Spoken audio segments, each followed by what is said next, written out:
Si Hata ang maalamat na manggagamot nung panahon ng Han Dynasty.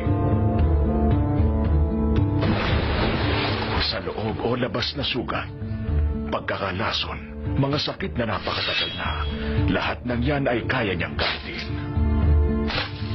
Ngunit, ang nagpatanyag sa kanya ay ang operasyon. Gumagamit siya ng pangpamanhig. Ginagamot niya ang mga ito sa pamamagitan ng paghiwa ng mga katawan sa inilalabas ang laman loob. Buong panahon din yun, sinasakot ni Kaw-Kaw ang buong mundo. Bigla siyang nagkaroon ng malubhang karamdaman. Nakakaramdam siya ng matinding sakit ng ulo. Ginamitan lang siya ni Hata ng simpleng akupunktura. Sa tuwa ni Kaw-Kaw, ginawa niyang personal na manggagamot si Hata. Ngunit lumisan ito. Hindi ko gustong manatiling manggagamot para lamang kay Kaw-Kaw. Nagalit si Kaw-Kaw kaya naman pinahabol niya si Hata sa mga tauhan niya. Sumama ka pabalik sa aming syudad. Tinitiyak kong mamumuhay ka ng marangya at ikinararangal. Ikaw ang magiging pinakatanyag na manggagamot. Anong silbi ng pagiging marangya at ikinararangal kung hindi ko naman gusto ang aking ginagawa? Kung magiging isa ka sa mga tao ni Kaw-Kaw, kikilalanin ka ng mga alagad niya bilang si Hata, ang manggagamot na nagpagaling kay Kaw-Kaw na nagahari sa buong mundo. Hindi bali na lang. Dahil sa iyong ginawang pagtanggi, dapat kang mamatay! Kapag ginawa mo yan, makikilala si Kaw-Kaw na pumatay sa akin. Tignan niyo si Kaw-Kaw, ang taong pumatay kay Hata na nagligtas sa buong mundo. Ha! Noong mga oras na yon, nagdilim ang kalangitan at humangin ng malakas. Nagbukas ang lagusan sa langit. Pumasok doon si Hata habang tumatawa.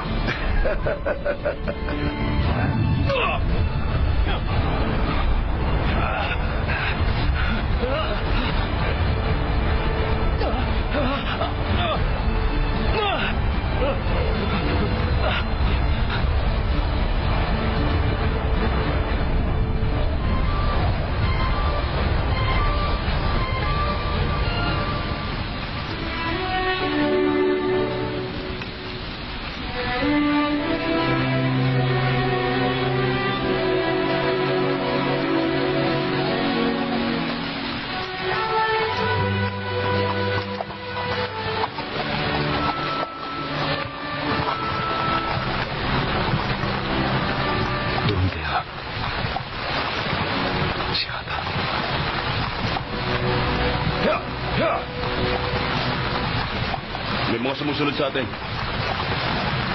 Alam ko. Sa palagay ko, hindi lang sila basta mga pulubi.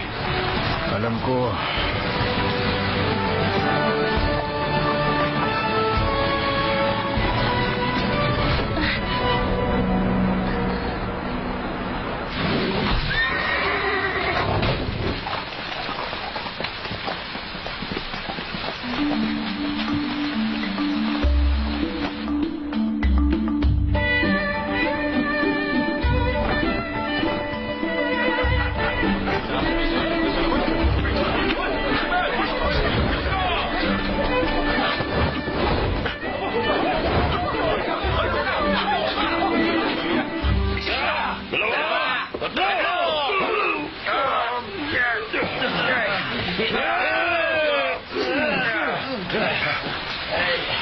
Nasaan na ba ang barko? Kapitan! Wala pa rin ang barko doon. Sigurado ka ba? Paano mo naman nalamang wala nga?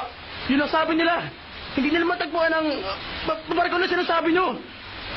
Sabi nila, 2 barko daw ang dadaong bukas.